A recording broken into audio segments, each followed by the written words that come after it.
A significant portion of the public harbors deep skepticism towards science, feeling as though they caught scientists hiding something and refusing to acknowledge it.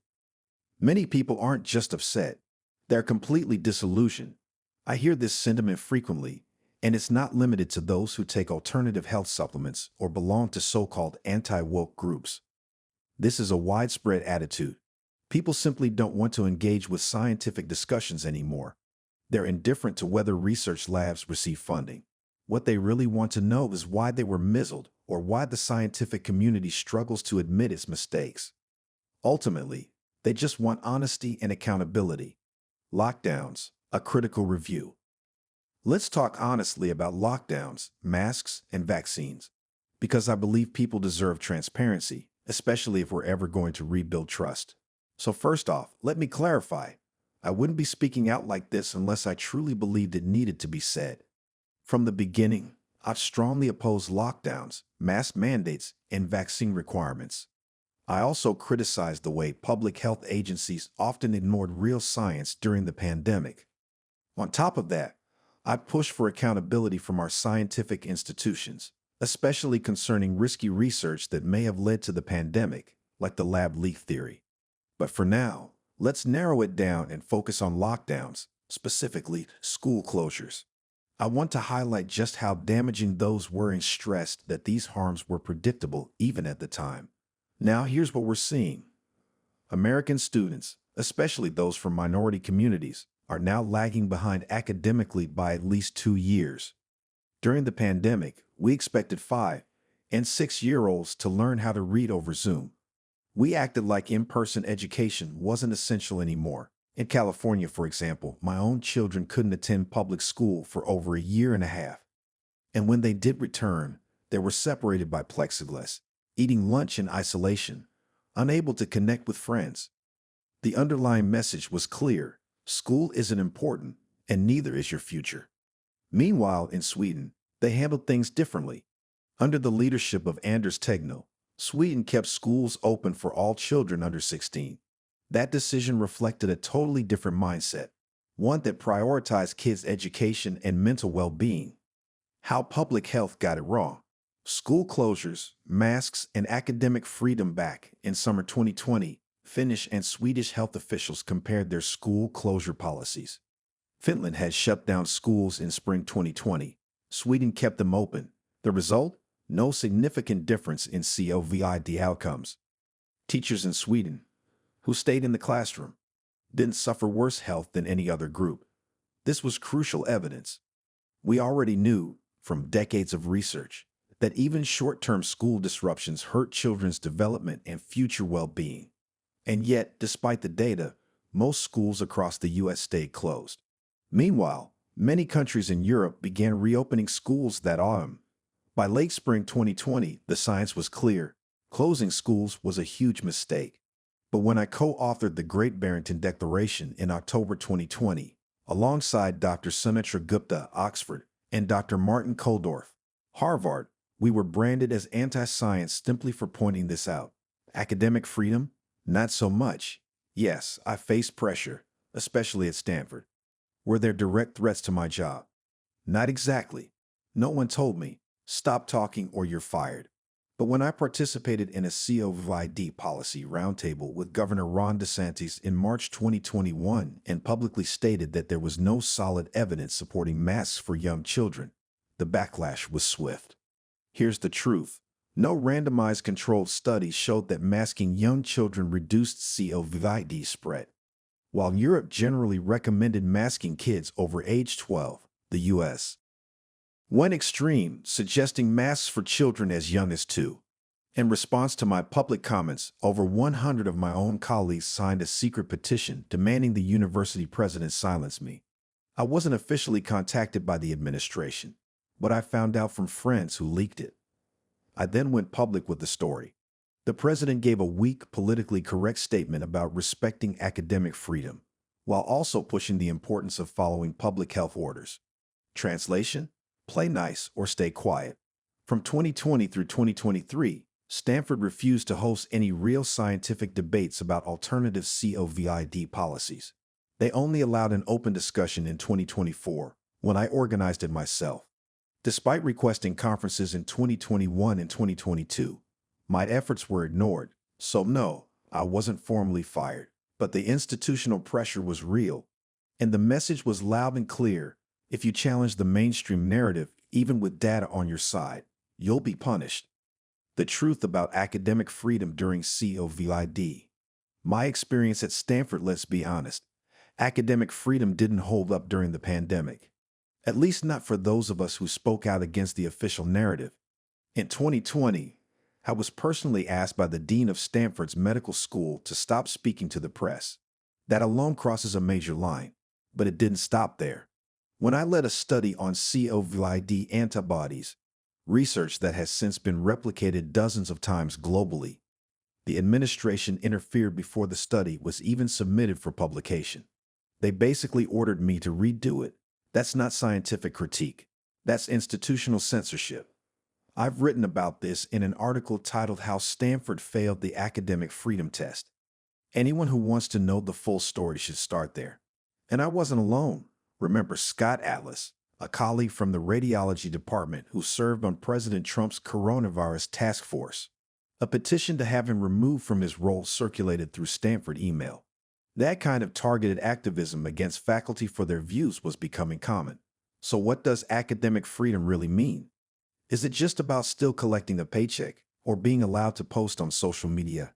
Maybe. But in my case, there was much more going on. I faced real threats to my position. My research was directly interfered with. I was silenced and publicly shamed. There were posters plastered all over campus with my face on them, accusing me of killing people in Florida, just because I advised Governor DeSantis that there was no solid evidence supporting mask mandates for young kids. I received death threats. Meanwhile, 4 days after the Great Barrington Declaration was published, the former NIH director emailed Dr. Fauci calling for a devastating takedown of our ideas. And sure enough, what followed was a wave of media smears, the New York Times among others, deliberately twisting our message. And what was our crime? We said, protect the elderly. Let kids go back to school. Respect science, not fear. That's it. But for that, we were vilified. And the institutions that should have protected open inquiry, they folded under pressure. Vilified for speaking the truth. What really happened at Stanford, let's be real. My views weren't just disagreed with. They were deliberately distorted and weaponized. The Great Barrington Declaration called for targeted protection of the vulnerable, keeping schools open and preserving basic freedoms.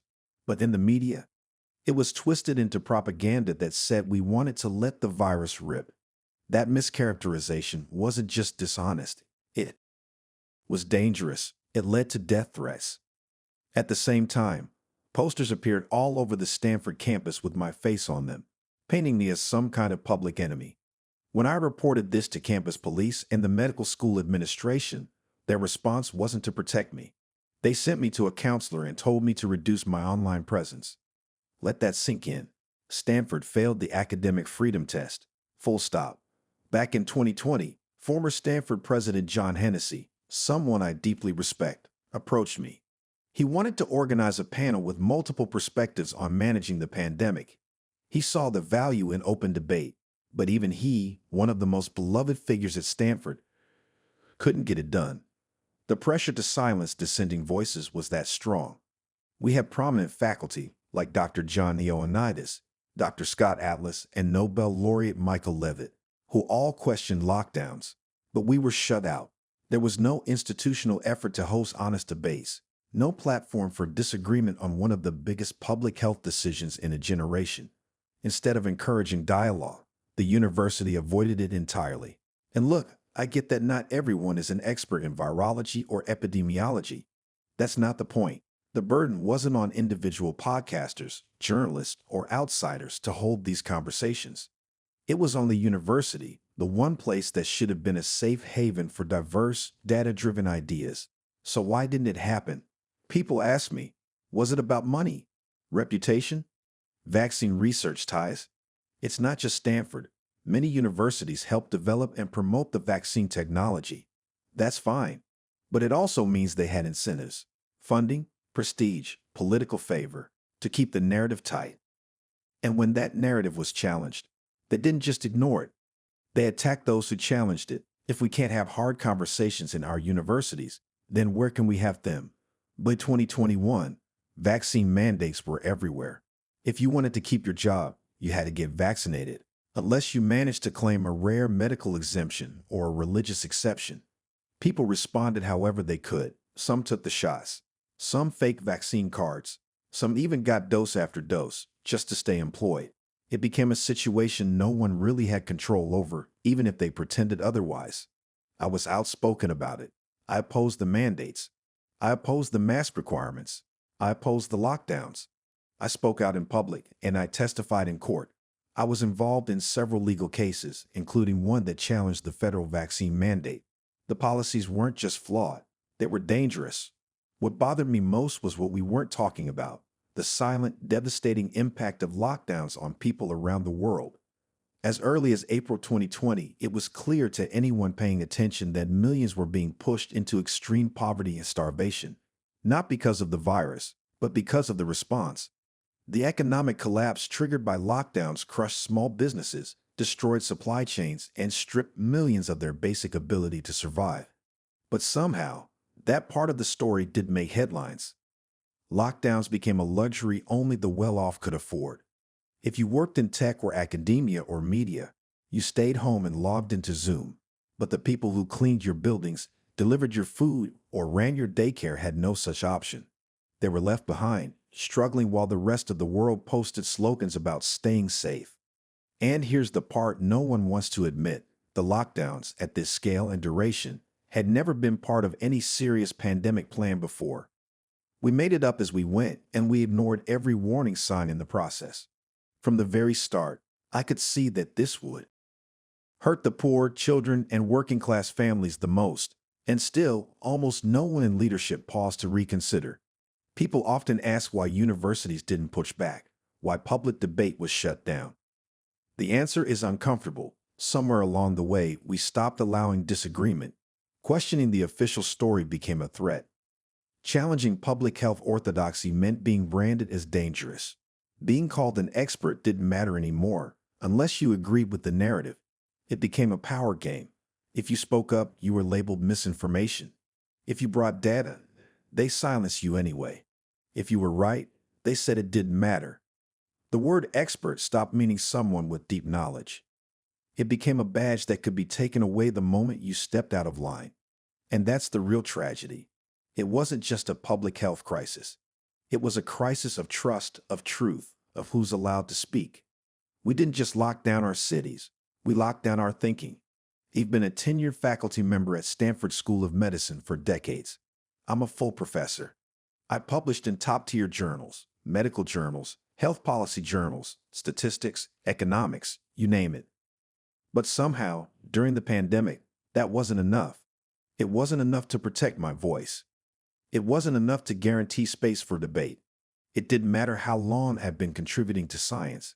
If you questioned the narrative, you were sidelined. Now, I'll be honest. Some of what happened came from a very human place. A lot of scientists were genuinely scared. In the early days of COVID, fear was everywhere, and for many, it was personal. Scientists tend to skew older, and we know that older people face the highest risk from the virus. Mortality rates for those between 70 and 85 were somewhere between 5 and 7%. That's not minor. That's real. So yes, there was fear of getting sick, of dying, of losing colleagues and friends. I don't want to downplay that. But I also don't want that fear to excuse what happened next. Because beyond the personal fear was a deeper, more structural problem. Most scientists are part of what we now call the laptop class. People with stable incomes, flexible work-from-home options, and the economic cushion to hunker down for months, sometimes years, without facing the harshest consequences of lockdowns. That wasn't the reality for most of the world, but for academics and researchers it was. And that created a divide, a blind spot. Too many scientists, insulated by privilege, couldn't or wouldn't see the full picture. They couldn't see the working-class parents losing jobs, the children falling behind in school, the small business owners going under. They focused on the virus, but not the ripple effects of the response. The core dynamic here wasn't just about fear. It was about a disconnect between those making the rules and those forced to live under them. It was about control, about who was allowed to speak, and what ideas were considered acceptable. And in that environment, even decades of experience, even tenure, even truth itself, none of it guaranteed your voice would be heard. Science versus public health. A clash of ethics in science. Free speech is the lifeblood. If you have a different idea than I do, you should be free to speak it. That's how science works. We put our ideas out there, we test them, and we let the data decide. If I'm wrong, I'll admit it, and maybe buy you dinner. That's not weakness. That's progress. Science thrives on challenge, on back and forth, on open debate. But public health follows a different rule book. Its core ethic isn't open debate, it's unity of message. The logic is simple. Public health aims to protect large populations, and conflicting messages can cause confusion. So, public health messaging is expected to reflect scientific consensus, even if that consensus is still forming or incomplete. In some cases, that makes sense. If someone in a position of authority says, smoking is good for you, despite overwhelming evidence that it's harmful, that's not free speech, it's misinformation. It undermines decades of research and harms public trust. But during the pandemic, public health authorities applied that same rigid standard to topics where the science wasn't settled, and in many cases, wasn't even pointing in the direction they claimed. Take the claim that cloth masks prevent the spread of COVID. Before the pandemic, there were numerous randomized controlled trials around influenza that showed cloth masks didn't do much in public settings. The evidence was weak at best, yet this idea was treated as gospel, or the claim that natural immunity after recovering from COVID didn't exist, completely false. Or the idea that the vaccine would prevent infection and transmission indefinitely, also not true. And still, these statements were pushed with the same authority and moral force as the claim that smoking is deadly. Public health presented them as indisputable truths, even when the data said otherwise. What happened next shouldn't be a surprise. Public trust collapsed. It wasn't just that people were being told to wear masks, it was how they were told. Wear a mask while walking to your table, then take it off to eat. Everyone could see how silly that was. You didn't need to be a scientist to realize it was performative and illogical. And yes, the mandates mattered. Telling people what they must do based on shaky science breeds resentment, not compliance. Especially when the rules seem random and the justifications weak. But there were real, overlooked harms too. Parents of deaf and hard of hearing children shared how masks blocked their kids from reading lips, stalling development. Autistic children lost critical emotional cues. Children couldn't see their teacher smile. Whole layers of communication were erased, and through it all, the message from the top never changed. There was no admission of error, no humility, no transparency. People don't just want freedom from mandates, they want honesty. They want scientists and public health leaders to say, we got some things wrong, we went too far, and we'll do better next time. Because if we can't say that, if we act like the science was settled when it wasn't, we don't just lose the argument, we lose the public. People were told, wear a cloth mask and you'll be safe. So they did. They went out into public spaces, into crowded environments, thinking they were protected, believing they had a shield that didn't actually exist. That false sense of security wasn't harmless. It made people take risks they otherwise wouldn't have. And some of those people got COVID. Some got very sick. Some likely died. That's the hard truth. When public health officials push recommendations that aren't backed by solid science, they don't just lose credibility. They put lives at risk. We were told cloth masks were effective, when in fact, the evidence for that was weak or non-existent. But because it was low cost, or better than nothing, the message stuck. To some, mask wearing might have seemed like a minor inconvenience, but that doesn't mean the recommendation itself was harmless. It created behaviors that had real-world consequences. This isn't just about discomfort or politics. It's about how bad science, enforced as gospel, can quietly hurt people. And in this case, it probably did.